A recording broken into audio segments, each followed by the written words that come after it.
Contraloría General de la República detectó una serie de irregularidades en la entrega de pensiones de gracia a personas afectadas por el estallido social. Se estableció que 58 de las 419 beneficiados tienen antecedentes penales, como por ejemplo estafa, tráfico de drogas y producción de material pornográfico. Parte de la oposición pide la salida del subsecretario Monsalve y la remoción de los consejeros del Instituto Nacional de Derechos Humanos. El subsecretario Monsalve reconoció que se cometió un grave error. Para hablar de este y otros temas nos acompaña a esta hora el diputado de Convergencia Social, Gonzalo Winter. Diputado, bienvenido a Canal 24 Horas. Hola, ¿qué tal? Muchas gracias por la invitación. Diputado, quería partir por otro tema, ya vamos a ir al tema de las pensiones de gracias, pero revisar lo que fue el día de ayer la jornada de votación de la reforma de pensiones, donde un compañero de militancia, el diputado Ibáñez, habló contra la senadora Rincón. Esto generó, por supuesto, molestia, se le pidió que diera disculpas públicas. Yo sé que usted no fue la persona que lo hizo, claro, pero tengo entendido que usted mismo fue a hablar con la bancada de demócratas para poner un poco de paño frío a estas situaciones así. Sí, no voy a revelar conversaciones privadas, pero efectivamente conversar y parlamentar es parte de las labores parlamentarias. Por lo tanto, no quiero decir que yo haya tenido una conversación relevante, pero sí, es parte de lo que se hace en el Congreso cuando hay una situación como esta.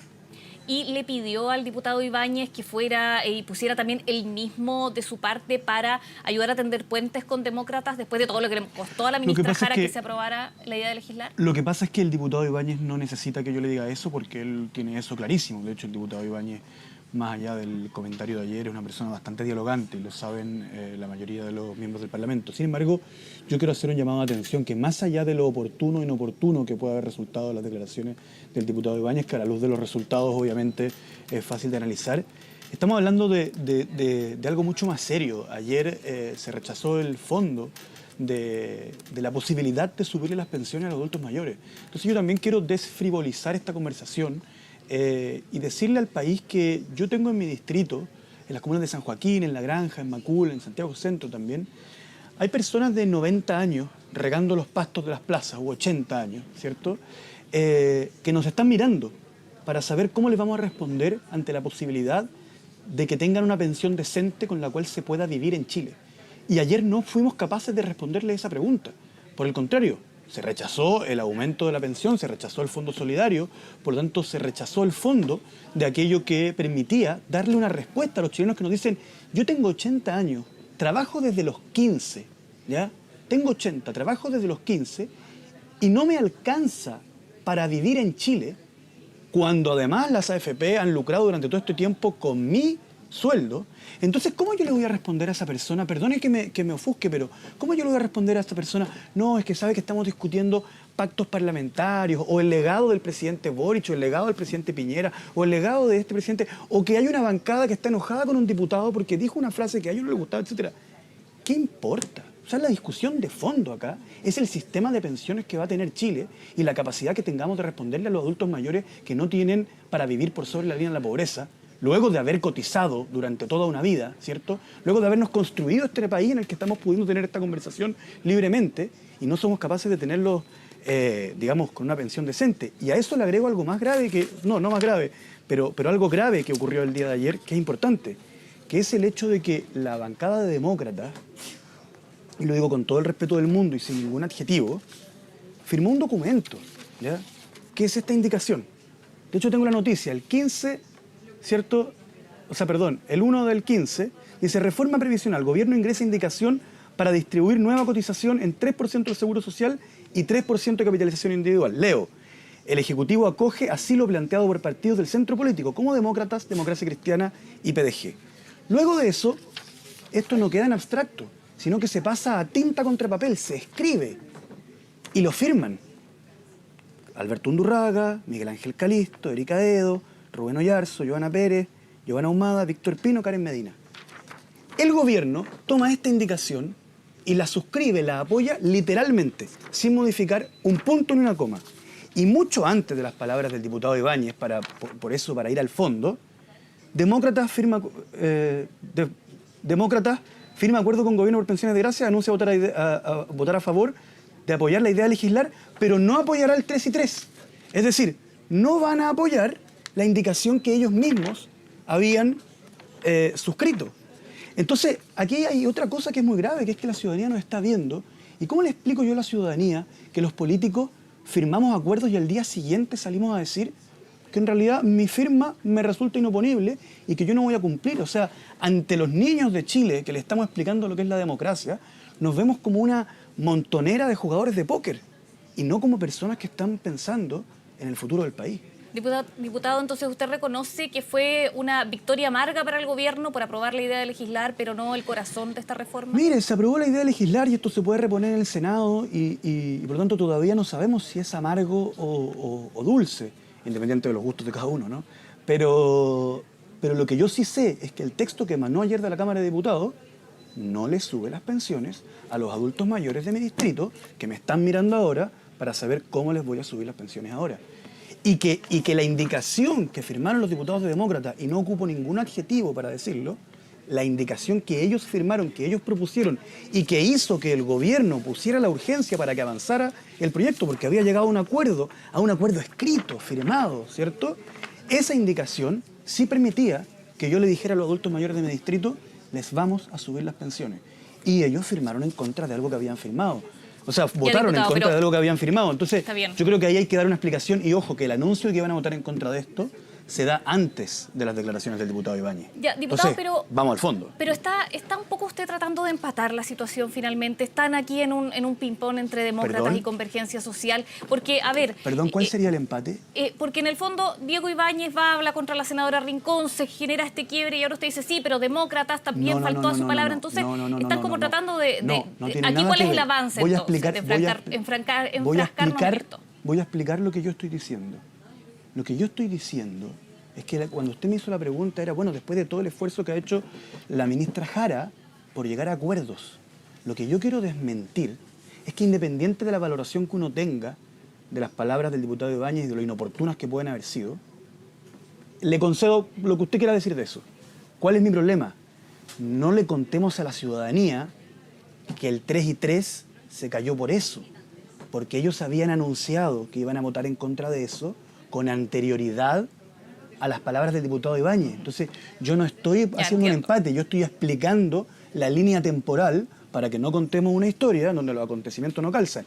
Y además estoy llamando la atención de los telespectadores de esta entrevista para decirles que a mí me parece que es bastante mala la señal que le entregamos a la ciudadanía cuando un partido firma un documento, lo hace público y al día siguiente dice, no voy a cumplir lo que firmé. Y lleva al gobierno a un problema porque el gobierno le pone urgencia en la medida en que llegó a acuerdo contigo, firmado, y al día siguiente tú dices, no voy a respetar mi firma. A mí me da, perdón, es que último punto, yo voy voy todos los meses a colegios a tratar de explicar el rol de un parlamentario, de la política, de la democracia, las elecciones, qué sé yo. Qué vergüenza me da que nos vean, insisto, como le decía antes, como una montonera de jugadores de póker que dicen, mira, te dije que tenía esta carta, pero no la tenía.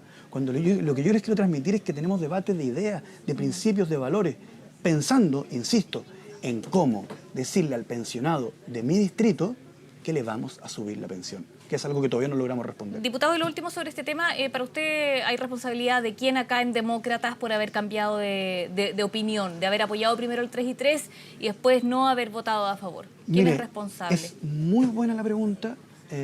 Yo igual paso el dato que valoro de demócratas que hayan votado a favor de la idea de legislar, algo que también a lo cual también se habían comprometido, pero yo preferiría que eso lo respondan ellos, porque yo no quiero iniciar una escalada de polémica, sino todo lo contrario. Quiero llegar a un acuerdo con demócratas para subirle la pensión a los adultos mayores que trabajaron 50 años y cotizaron esos 50 años. Entonces yo no quiero iniciar ahora tú fuiste, fue el otro, etcétera, o empezar a poner adjetivos, porque todos sabemos que en política si yo pongo un adjetivo, el otro me responde con un adjetivo más grande, y yo con los años he ido aprendiendo a perder el interés en ese debate, y si bien creo que su pregunta es la pregunta acertada y la pregunta correcta, no corresponde que le responda yo. O sea, el diputado Ibáñez envió un video, porque no ha respondido a preguntas de la prensa, pero envió un video, una declaración en la que él dice que justamente hacía referencia a este punto que usted está nombrando, la división del 3 y 3. O sea, el diputado Ibáñez, que es de su partido, Convergencia Social, el partido del presidente, está responsabilizando a la senadora Rincón por este cambio de postura. No, no le adjudico. El video no lo he podido ver porque el video se hizo público cuando a mí me estaban poco, sí. microfoneando, como que es un verbo que se usa en, Sí. en televisión, ¿no? Por tanto, no lo he podido ver. Sí creo que los diputados de Demócratas son personas libres y autónomas y por lo tanto no corresponde ni exculparlos ni culparlos por lo que haga una senadora, porque ellos son ente autónomo y merecen ese respeto. Bien, pasemos ahora al otro tema que está en carpeta y con el cual lo presentábamos, diputado Gonzalo Vinter, es respecto a las pensiones de gracia. Tenemos también información reciente respecto a que el presidente Gabriel Boric ya habría revocado una de las pensiones de gracias referente, habría firmado el primer decreto de revocación de una persona con delito de reproducción de material de pornografía infantil. Sería el primero anunciado de revocación de estas pensiones de gracia. ¿Cómo recibe esta noticia? Bien. Quiero tratar de ser claro con la ciudadanía y entiendo que tenemos poco tiempo, así que voy a marcar una posición y una reflexión. Posición: un violador, un pedófilo, un divulgador de pornografía, un asesino, etcétera, pensión de gracia, fuera, ¿ya? Sin discusión. O sea, con discusión, obviamente, pero si jurídicamente se puede o no se puede, bueno, si la ley no lo permite, se arregla la ley. Pero esa pensión de gracia no puede ir en casos de un asesino, de un, qué sé yo, de un violador, de esas personas, ¿ya? Hay que tomar una posición clara, independiente de que el debate jurídico de derecho administrativo sobre la naturaleza de las pensiones de gracia es súper interesante, pero primero marcar una posición. Un asesino en serie no puede tener pensión de gracia. Y si la tuvo, discutiremos de quién es la culpa, pero hay que sacársela, ¿ya? Ahora, bien, paso a la historia, que esta es bien engorrosa, y ahí hay que hacer unas aclaraciones. Primero, el informe de Contraloría no señala, a mi juicio, de partida lo conocemos por la prensa, y es un preinforme. ¿Cuál es la diferencia entre un informe y un preinforme? Significa que a la institución que está siendo fiscalizada se espera una respuesta, y que esa respuesta es como que queda una apelación todavía. Pero vienen un montón de pensiones de gracia de ciudadanos que tienen antecedentes penales. Hacer algunas distinciones. Primero, muchas de las pensiones de gracia que ahí aparecen entregadas a personas que tienen antecedentes penales gravísimos son otorgadas durante el gobierno del presidente Piñera. Eso no significa que sea culpa del presidente Piñera, es más enredado que eso. La mayoría de las entregadas por el gobierno del presidente Boric son mediante una glosa de la ley de presupuesto 2022, es decir, aprobada en 2021, cuando el presidente Boric no era presidente. Eso no me exculpa como oficialista, sino que por el contrario, me pone dentro de los culpables porque soy parte de los que aprobó esa glosa en tanto parlamentario. Esa glosa venía con un mecanismo diseñado por el subsecretario Gali para ver cómo entregábamos pensiones de gracia a personas que habían sido víctimas de violación a los derechos humanos. Y vuelvo a marcar una posición. En principio, a mí me parece correcto que una persona que ha sido víctima de violación de derechos humanos tenga una pensión de gracia. Sin embargo, hay un problema en la actual ley que establece que me permite la arbitrariedad para entregarla y no permite la revocación porque nunca se ha hecho. Se han dejado sin efecto, pero tendremos que encontrar la fórmula. Lo que sí creo que es claro es que este gobierno de alguna forma se vio constreñido a un mecanismo que ya existía y que debía ser modificado. ¿Por qué? Porque este gobierno, y esto es súper importante que la ciudadanía lo sepa, jurídicamente no tiene la posibilidad de acceder a los antecedentes personales, es decir, a los delitos cometidos con anterioridad de los culpables. Yo creo que tenemos que hacer una modificación a los reglamentos y a la ley para que esto no vuelva a pasar y que se tenga sobre la mesa los antecedentes penales de las personas para analizar caso a caso si procede una pensión de gracia o no. ¿Por qué digo caso a caso? Porque voy a poner dos ejemplos concretos. Si una persona recibió, qué sé yo, un daño que ya está reparado y que además era un pedófilo, no puede recibir pensión de gracia.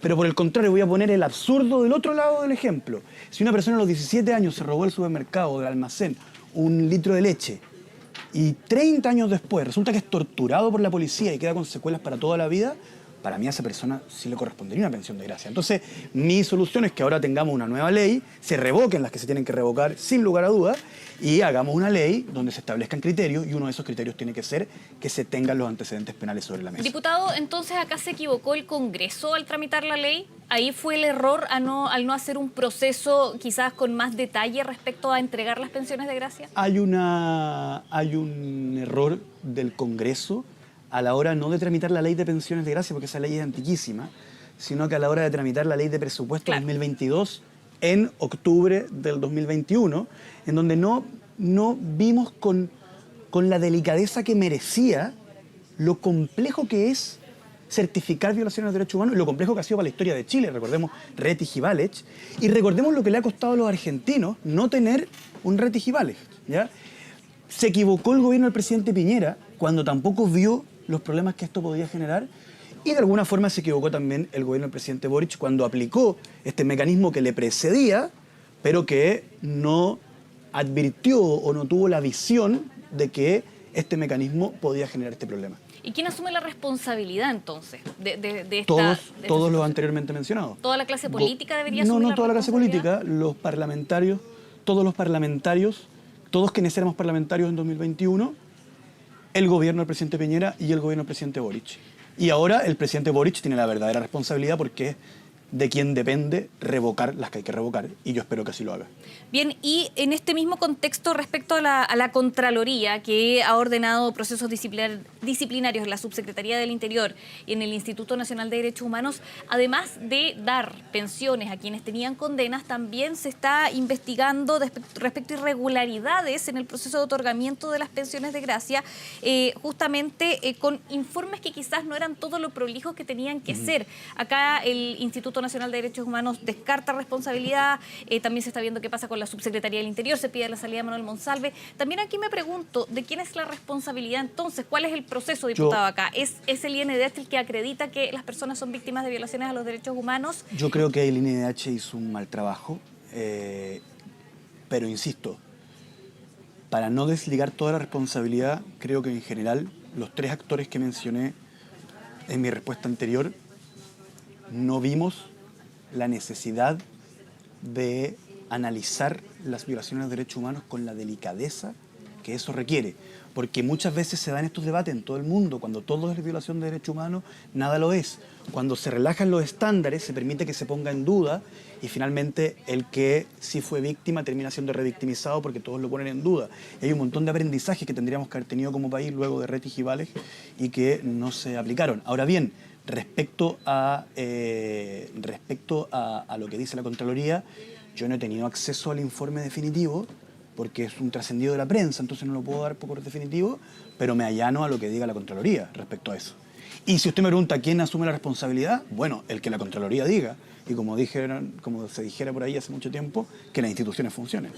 Pero si el INDH se equivocó, diputado, ¿ahí tendrían que los consejeros, por ejemplo, asumir la responsabilidad? Lo que pasa es que no tiene la culpa específicamente el INDH solo, porque al INDH, y por eso es que el GC que estoy viendo, si bien dice algo que literalmente dije, pero así solo y aislado no representa lo que quiero transmitir. Porque el INDH también se le otorgó una tarea sin otorgarle ninguna facultad ni capacidad para ejercerla.